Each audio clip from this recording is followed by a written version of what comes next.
Hey everyone, Matt here from TOTALmtg and welcome to this week's episode of Deck Tech Tuesday. So what have I got for you this week? I've got another rotation-proof brew for you. None other than Blue White Embalm. I've been practicing with this deck this week on Twitch and it has been absolutely amazing. Even got wins against Raminot Red. So that tells you that the deck could probably be quite competitive. But we'll have to wait and see. Hopefully when Ixalan drops, maybe there might be a couple of additions, but not really too many because this is obviously Embalm. But there might be some nice instances of sorcery we might be able to add in. But for now, let's have a look at what's in this deck and what makes my brew. Starting off with the creatures.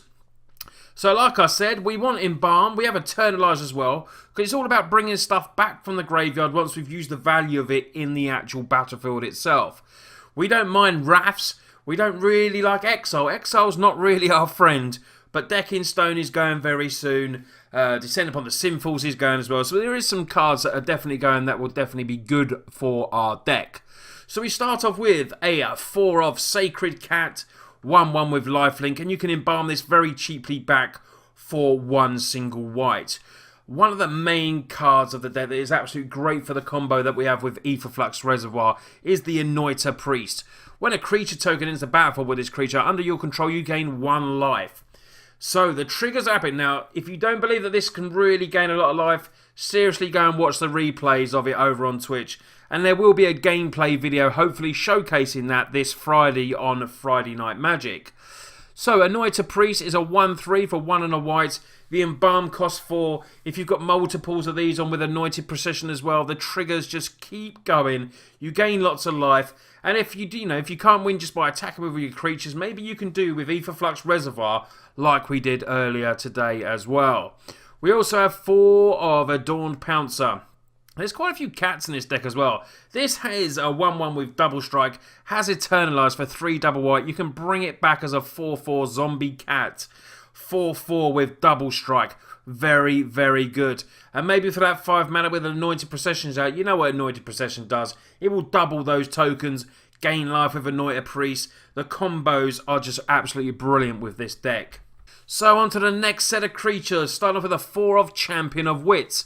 This is to help us with card draw. When it enters, you draw 2 cards if you want, and then you have to discard 2 cards. We don't mind discarding cards because we've got Embalm there, so we can just flip these back and with Eternalize as well.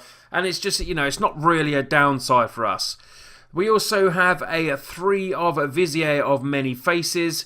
I really like this card. It's a Shapeshifter Cleric. The Embalm is expensive. It does cost 5, but it's not too bad. Its original cost is 4, is a 0/0 obviously, but it comes in as a copy of any creature on the battlefield. Except when it's Embalmed, the token has no mana cost, it's white and obviously a zombie as well. Now do remember that when this comes in, it is a copy of the creature, not a token, so you will not get that interaction with the Anointed Procession. But when it gets embalmed, oh yes you will. You might be able to copy something amazing that our opponent has. I did it copying Glory Bringers. It was just really, really good. They had haste and just attacked in for the win. Really smart card. The other Vizier is Vizier of the Anointed. We ran 3 of these as well. Enter the battlefield. You may search your life for a creature card with Eternalize Embalm. That's all our creatures basically. We get to put 1 of them in the graveyard. When you activate an Eternalize or Embalm ability, you get to draw a card. So a little bit more card draw as well, potentially. And it's just a nice body as well. A 2/4 can block lots of creatures. And just getting something in there, we might be able to cast straight away. Maybe a Sacred Cat or something like that. It's a sweet, sweet card for the deck. On to the spells now. We go to the spells. Like I've been talking about since the start, Anointed Procession. It just makes this deck even better when we get the tokens interaction. But you don't need it to win. It just really, really helps.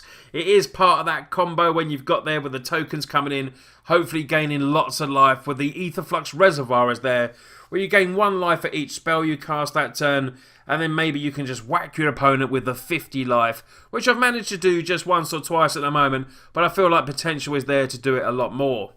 Manalith is there as a 4 as well, to add 1 mana of any colour to your mana pool. Helps us, it's a tiny little bit of ramp.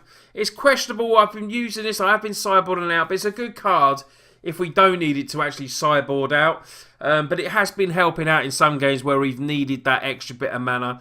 We've only got, obviously with rotation proof, we've only got 4 of Irrigated Farmlands that does tap for the white or blue. The rest is basics. So this will really, really help. I'm not going to use Ether Hubs. We've got no energy happening here. So Manalith, sometimes, if we can maybe get a little bit of mana screw, but we've got the Manalith there, this will help us because there is a lot of double colours that we need to do to an Embalm. Going on to just the 2 of, it's the fun card of the deck. It's Saheeli's Artistry. Does cost a whopping 6, but you can create a token as a copy of an artifact, or you create a token as a copy of a target creature, and then it becomes an artifact. So we could copy, one of our artifacts. We've got Manalith. We don't really want to do that, but we've got an Aetherflux Reservoir as well there. But then we can copy tokens. And what this is really good at, there's a lot of gear hulks in there. When I played against someone the other day, they used Saheeli's Artistry and copied my gear hulk. But they had Anointed Procession out, then they made multiple. So I thought I'd try this as a little 2 of. Fun card. See if it works out. If it doesn't, it might be one up for change. But you know me, I like adding in random cards. And this is, this is just a fun card, and I want to see how it goes. So we go on to the lands now. Like I say, the lands are pretty simple. It's 25 lands in total. You can flip between the 25 and 24 if you want, but I've settled on 25. 4 irrigated farmland. Then you've got a mixture of plains and islands. So a quick look at the sideboard now before we have a recap of the deck. We have a 3 of Negate. Negate comes in, a bit of counterspell magic. Really good for us if they want to start taking out our enchantments.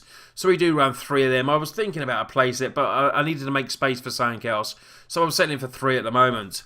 4 Authority of Councils. You can slow your opponents down. Works well with Aetherflux Reservoir as well.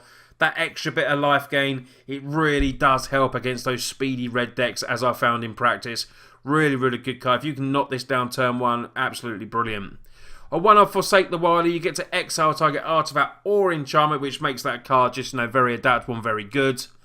Then the rest of our sideboard, we go for a couple of cast outs.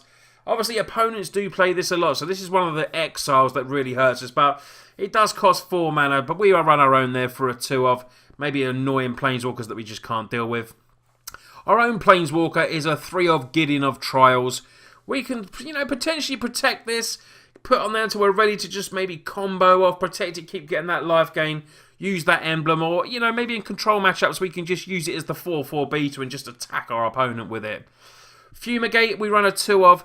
This coming from the sideboard, I didn't have it in the original build when I was practicing, but I realised it was actually needed. In some of the games we were just falling behind. There was a lot of energy creatures on there, a lot on there. We actually did need a board wipe.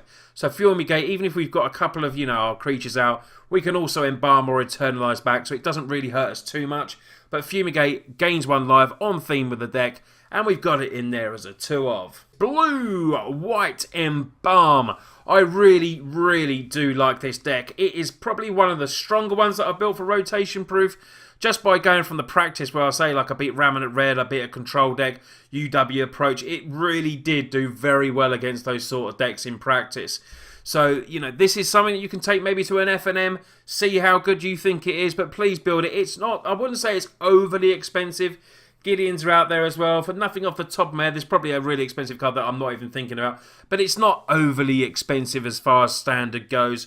Really fun deck. I hope you take it there. Like some of you mentioned that you took Imminent Doom there. Someone mentioned the other week, and it's going to take it to F&M. That is absolutely brilliant. I love to hear that you're taking my brews to your events.